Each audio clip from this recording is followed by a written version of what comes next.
φτάσει αυτή τη στιγμή στη στη Μαργίτα. Μην ξυπνήσει κανένα. Στην Καβάλα, είναι δίπλα στη ΔΕΗ. Και το ψάχναμε και δεν μπορούσαμε να βρούμε πού είναι. Και μέχρι που είδαμε ακριβώς το σήμα αυτό.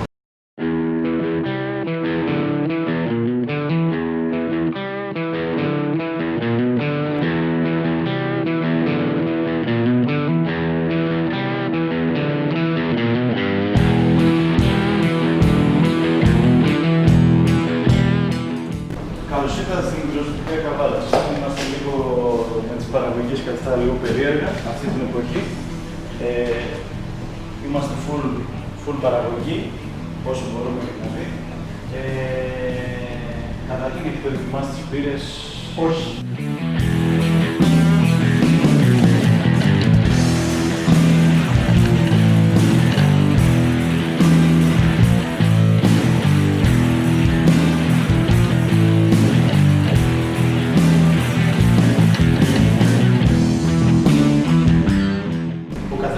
Πήρα το όπως θέλει.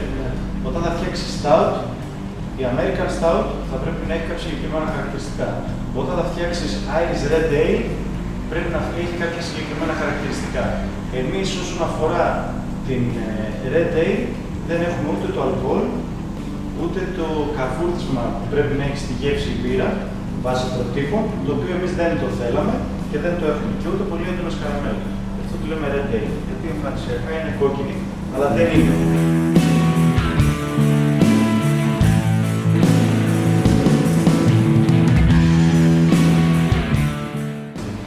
Απιστερίο του είναι, έτσι. Αφιλτράριστη από αστερίο. Γεια μας. Σ' άρεσε? Λίγο στην ιστορία. Πώς το ξεκινήσατε? Και η δεύτερη ερώτηση είναι πώς αποφασίσατε το όνομα και το σήμα στην μπύρα? Και τα δύο είναι μαζί. Το σήμα βασικά το έκανε ο γραφίστας μας, τον ευχαριστούμε πάρα πολύ, μας άρεσε πάρα πολύ.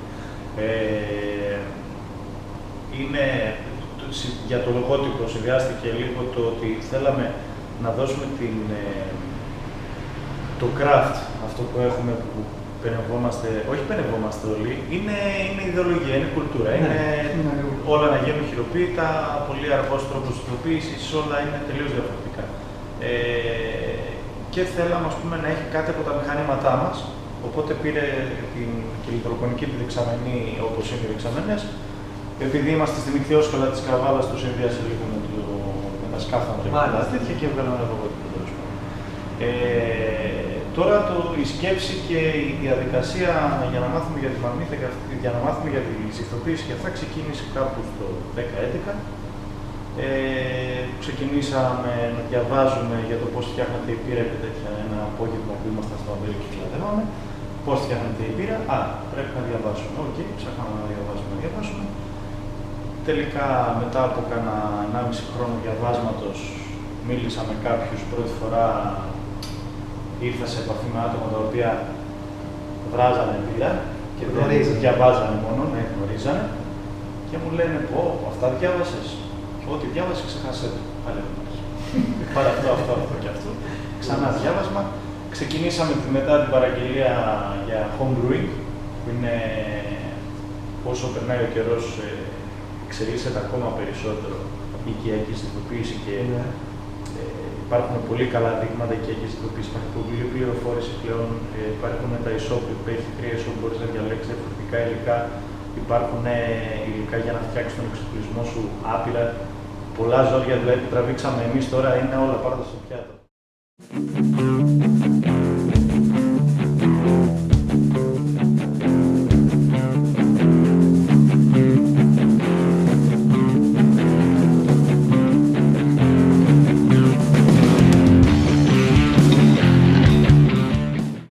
Την έχουμε κάνει άπειρες φορές, ξέρουμε, μας αρέσει και εμάς.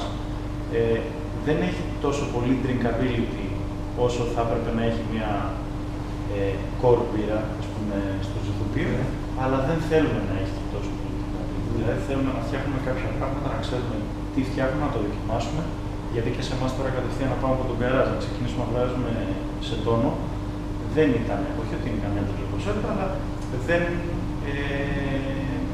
δεν το είχαμε να το διαχειριστούμε. ευχαριστούμε. Οπότε μπήκαμε σε διαδικασίες να τεστάρουμε το προϊόν μας, να βάζουμε τα μπουκάλια στον ήλιο εκεί πέρα επί μέρες για να δούμε τι θα γίνει. Τελικά όλα δείχνουν ότι το ψάξαμε αρκετά καλά. Τα προϊόντα μας αντέχουν πάρα πολύ στον χρόνο. Έχει και καλή ειδικά η κόκκινη. Και όλα παίρνουν καλώς. Από εκεί και πέρα τώρα προσπαθούμε να το γυρίσουμε και να μεγαλώσουμε την κουλτούρα την craft. Δηλαδή, αρχίσουμε να βγάζουμε διαφορετικές συνταγές. Προσπαθούμε να συνεννοηθούμε τους επαγγελματίες ότι που συνεργαζόμαστε και ξέρετε κάποιες πύρες δεν τις βγάζουμε συνέχεια. Ό,τι πάρετε πήρατε και τελειώνουμε. Και γι' αυτό και για να εξελιχθούμε, αρχίσουμε και δράσουμε με διάφορα ζωτοπία, κάνουμε συνεργασίες με μαγαζιά, δηλαδή κάναμε ας πούμε μια παρτίδα, μια δεξαμενή, μια American Pale Ale για ένα μαγαζί εδώ πέρα στην Καβάλα, δικιά του σαν συνεργασία, ας το πούμε έτσι. Στην ουσία, μόνο σε αυτό θα πουληθεί, κάπως έτσι. Πουλήθηκε και τελείωσε μόνο σε αυτό. Ποιο μαγαζί μιλάμε? Για το τσαλαπετινό. Έχει γίνει μόνο σε βαρέλια. Το ήξερα, ναι. Μια American Pale Ale. Μπήκαμε στη διαδικασία, μετά άρχισαμε να μάθαμε για τα βαρέλια και για τα dispensers, για το πώς δουλεύουν και τέτοια και αρχίσαμε να κάνουμε εφαρμογές. Δηλαδή, αυτή τη στιγμή στο τσαλαπετινό έχουμε βάλει κάνολες στον τοίχο, που κάναμε μια εγκατάσταση. Γενικότερα πράγματα τα οποία συνηθίζονται πολύ έξω, αλλά είμαστε λίγο πίσω στην κουλτούρα, προσπαθούμε να τα δώσουμε. Σε ένα άλλο μαγαζί κάναμε μια κεραμική χειροποίητη κάνουλα, ας πούμε, και βάλαμε βρύσες πάνω για να σερβίρει από εκεί πέρα. Γενικά κάνουμε διάφορα τέτοια, ό,τι μπορούμε από πατέντες και από αυτά. Έχει πολύ πατέντα η πύρα. Είναι 5 βασικά πράγματα να μάθεις πραγματικά. Δηλαδή, και όσο πιάνουν τα χέρια σου να το προχωράς. Πρώτη φορά πήραμε άδεια και βράσαμε τα περισσότερα εδώ πέρα μέσα, τα κάναμε με τα χεράκια μας. Σοβατίσματα, στοκαρίσματα, πατώματα, τα λούκια κάτω, τα ανοξίδωτα και αυτά. Μας πήρε γύρω σε 9 μήνες να το κάνουμε το τοπίο και ξεκινήσαμε μετά σιγά σιγά να βράζουμε. Πήραμε άδεια 1η Αυγούστου το 2018. Και αμέσως βγήκε και είδατε τότε έτσι. Ντεμπού το κάναμε στο φεστιβάλ της Θεσσαλονίκης. Ήμασταν, δηλαδή η παρτίδα η πρώτη έφυγε όλοι στο φεστιβάλ της Θεσσαλονίκης, δεν βγήκε καν στην αγορά της Καβάλας. Και ευτυχώς δηλαδή, γιατί διορθώσαμε διάφορα πράγματα τα οποία θέλαμε να διορθώσουμε, τα ήταν και η πρώτη παραγωγή. Και από τότε το ζυθοποιείο είμαστε εδώ και ό,τι μπορούμε να κάνουμε. Γενικά η χωρητικότητά του, η δυναμικότητά του είναι γύρω στους 4 τόνους το μήνα.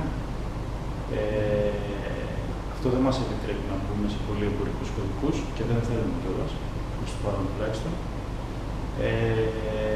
Και προσπαθούμε να δώσουμε σε γεύσεις αυτό που γνωρίσαμε εμείς φτιάχνοντας μπύρα. Γενικά όλα είναι, το κάθε ζυθοποιείο έχει μια ανατροπή και δουλεύει με ένα συγκεκριμένο τρόπο. Εμείς προς το παρόν δεν θέλουμε να βάλουμε ούτε ξυλινές βίντεες, ούτε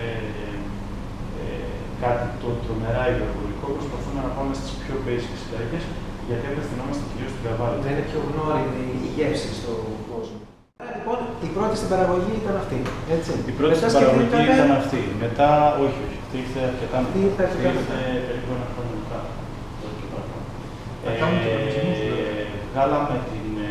Βγάλαμε μια session IPA.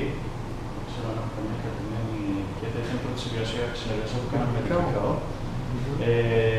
Που ήταν μια 4,5% αλκοόλ με πολύ έντονα αρώματα, πολύ φρουτώδης, πολύ ξηρή, έτσι τρομερά καλοκαιρινή πήρα εμένα. Εγώ είχα μείνει τρομερά ικανοποιημένος από το αποτέλεσμα. Ίσως από τις καλύτερες μπύρες που έχω πιει εγώ προσωπικά. Από εμάς, όχι γενικότερα, έτσι να παρεξηγηθώ. Και μετά κάναμε την American Pale του Τσαλαπετινού και μετά ήρθε η Stout. Και μετά τη Stout, η οποία σταθεροποιήθηκε και σαν κωδικός, έτσι. Έγινε και λίγο ένα ποδατράκ με τη Stout και δεν το περιμέναμε. Δηλαδή μέσα σε 20 μέρες εξαντλήθηκε όλη η παρτίδα και δεν είχαμε παραγγείλει καν υλικά. Δεν είχαμε προλάβει. Δεν είναι υποκειμενικό αυτό που λέω. Εντάξει, πήγε καλά. Πήγε καλά, γι' αυτό άκουσε και καλά λόγια. Ναι, ναι. Κάτσε, είναι. Στάθηκε ρητά. Εντάξει, δεν είναι Και το ψυγείο είναι στους 7 βαθμούς, δεν είναι. Εμένα λίγο στρώου, γιατί δεν είναι πάρα πολύ στρώου. Αλλά. Το πιο εγώ με στάμπλη. Δες.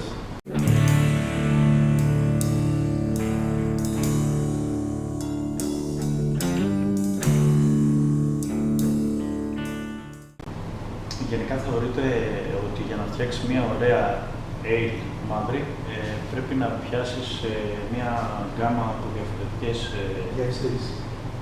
βίνες. Δηλαδή μην πάρεις βίνη ξανθιά και βίνη για να χρωματίσεις μαύρη. Θα βάλεις λίγο σοκολάτα, να βάλεις λίγο πιο καποδισμένη. Α, και παίζει με τις ποσότητες το Ναι, καρνάρι. ναι. Δηλαδή αυτή τώρα για να βγει έχει νομίζω 6 διαφορετικές βίνες. 5 καραμέλα καποδισμένες και μία η wheat που έχει λίγο σιτάρι. Όταν λένε, ας πούμε, λες καραμέλα, πώς μπορεί να έχει αυτή τη γεύση? Πάμε μέσα να το καταλάβεις.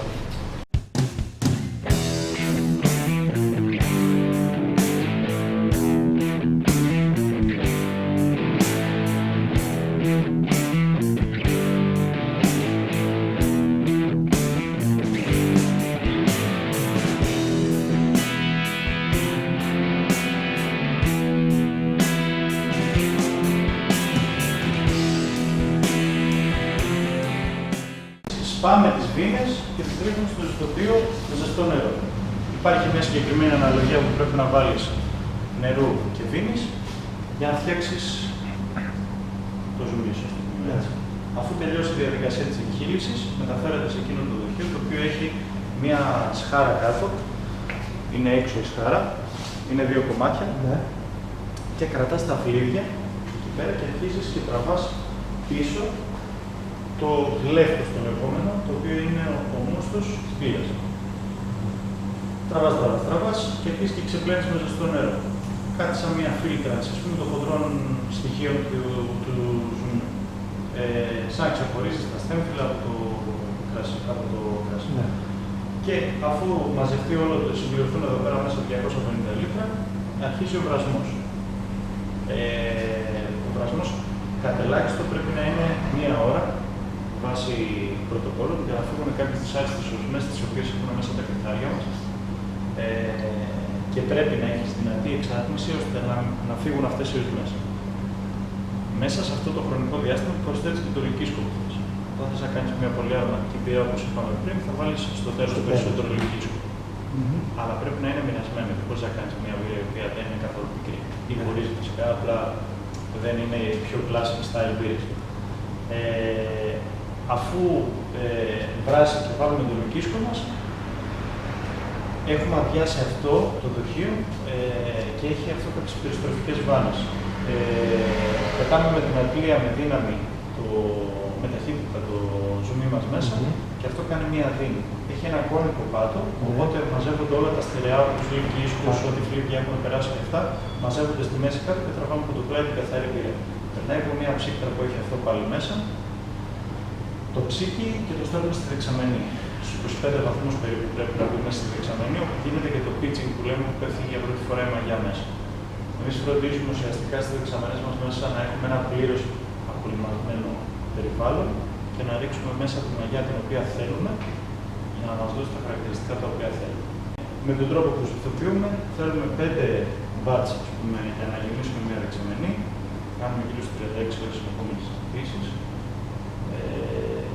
Οπότε, γενικά, ο τρόπος που έχουμε στήσει το ζεστοποιείο, όπως σας είπα και πριν, ίσως είναι το μικρότερο ζεστοποιείο στην Ελλάδα αυτή τη στιγμή, για να είναι βιώσιμο το ζεστοποιείο πρέπει να δουλεύουμε πολύ. Όπως όλες οι μικρές επιχειρήσεις. Να ζεστοποιείο. Ναι, όλοι οι νανοζεστοποιήσεις είμαστε. Άμα δείτε τις ζεστοποιήσεις στο εξωτερικό θα καταλάβετε. Γενικά θέλει πολύ κόπο, πολύ μεράκι. Πολύ μεράκι. Αυτό είναι. Εγώ αυτό κατάλαβα κιόλας. Που γενικά από τις πληροφορίες και τον όγκο των πληροφοριών που Μας έδωσε ότι υπάρχει σημεράκι και αγάπη για την πύρα. Και εντάξει, φάνηκε δηλαδή και από την ιστορία. Δηλαδή, αν δεν μου έλεγε καν ότι εμείς ξεκινήσαμε στο σπίτι να φτιάχνουμε μπύρες και όλα αυτά, μόνο και μόνο από αυτά που μας είπε, καταλαβαίνεις κατευθείαν ότι υπάρχει σημεράκι για την πύρα και αγάπη. Είναι ένας πολύ ωραίος κόσμος, παιδιά, και πραγματικά όπως το γνωρίσαμε εμείς, επειδή γνωρίσαμε ίσως και τα κατάλληλα άτομα για να μας το διδάξουν, να το πούμε έτσι, μας έχουν μεταδώσει αυτή την αγάπη και είναι πολύ ωραίο συναίσθημα γιατί δοκιμάζει συνέχεια τα πράγματά σου, μαθαίνει συνέχεια, άμα θες να διαβάσεις, δηλαδή εγώ αυτή τη στιγμή έχω πάνω από 30 βιβλία να σας δώσω να διαβάσετε, μακάρι να μπορούσαμε να τα μάθουμε απ' έξω, δηλαδή και εμείς θα ήμασταν πολύ καλύτεροι στη δουλειά μας. Και δεν τελειώνει ποτέ. Ποτέ.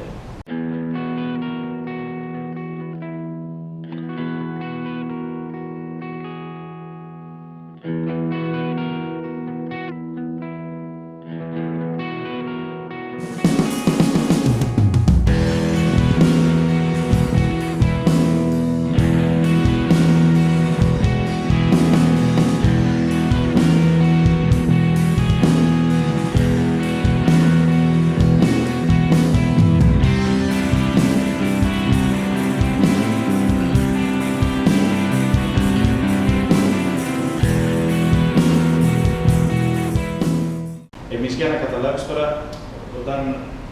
για να εμφιαλώσουμε πρέπει να εμφιαλώσουμε σοβαρικά. Είναι το έχουμε συμβασμένο εδώ πέρα για να μην τονίζουμε τα λέτε. Αυτό είναι το μηχάνημα εμφιάλωση. Όλα γίνονται στο χέρι. Είναι στο σημείο 0, βάζεις το μπουκάλι εδώ, πρεσάρεις διοξίδιο, ανεβάζεις περίπου 1 μπαρ πίεση μέσα στη φιάλη, υπάρχει βαλβίδα εκτόνωσης εδώ και το γυρίζεις κατευθείαν στην πύρα και αρχίζει και γεμίζει από κάτω προς τα πάνω σε περιβάλλον διοξιδίου υποπίεση. Αν δεν γίνει αυτό, θα γεμίσεις ένα μπουκάλι απλά αυτό και δεν θα κάνεις τίποτα. Και η κομματέζα πλυντήριο φιαλών, εμφιάλωση, μπαίνει το πόμα, κουτί ψυγείο.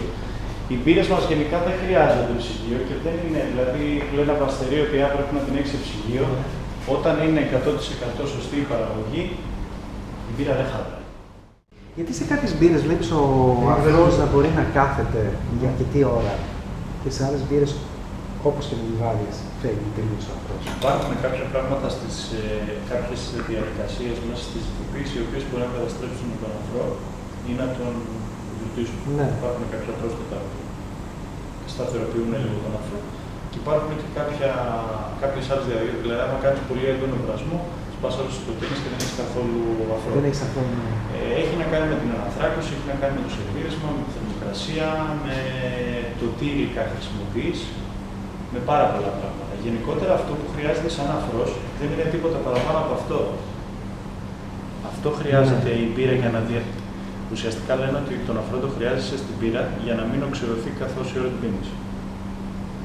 Για να έχει μια στρώση διοξιδίου, ναι, για να μην οξυρωθεί η μπύρα. Προστατεύει δηλαδή το. Κατά τα άλλα είναι αγροτικό το θέμα. Οπότε γενικά δεν σημαίνει το ότι μια μπύρα δεν έχει αφρό δεν είναι καλή ή ότι μια μπύρα που έχει αφρό πολύ είναι καλή. Επίσης δεν ισχύει αυτό το ότι αν την ρίξει την πύρα σε ένα μπουκάλι και γίνει καπουτσίνο, ναι, ότι δεν θα γίνει στο στομάχι σου αυτό που λέμε. Δηλαδή, ό,τι αφρίσει το ποτήρι δεν αφρίσει το στομάχι. Όχι, και δεν σε φουσκώνει. Μια καλή πύρα ποτέ δεν σε φουσκώνει. Άλλες ερωτήσεις? Όχι, δεν έχω κάτι. Εγώ δεν ξέρω, έχω απολαύσει την πύρα εδώ πέρα. Καλά, εσύ δεν γίνεται να μην απολαύσεις την πύρα. Ναι. Δεν δεν ξέρω, ένα παραπάνω για εδώ.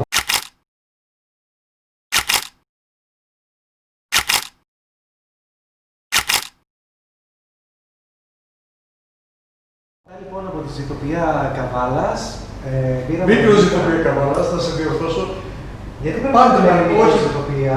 Γιατί είναι μικρή ζητοπία, μας είπαν ότι είναι νάνο ζητοπία. Νάνο ζητοπία. Όχι, εγώ δεν θέλω να τα ξεχωρίσω πλέον. Έχω δει πιο πλούσιες σκέψεις, πιο ωραία πράγματα που δεν. Εντάξει, το μικρό όμως είναι κάτι γλυκό δικό μας, κάτι το οποίο το. Μάθαμε αρκετά πράγματα σήμερα. Δηλαδή βλέπω ότι κάθε φορά είναι η δεύτερη φορά που πήγαμε σε μια ζητοπία, μάθαμε καινούργια πράγματα. Θα να είσαι πως ίδιες. Λοιπόν,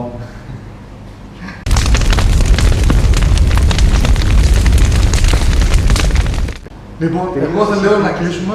Ναι. Λοιπόν, από την μικροσκοπία Καβάλας, είχαμε τις πυρίζες μας, μάθαμε για τη διαδικασία παραγωγής, δοκιμάσαμε τους λυκίσκους μας. Νέες διαδικασίες.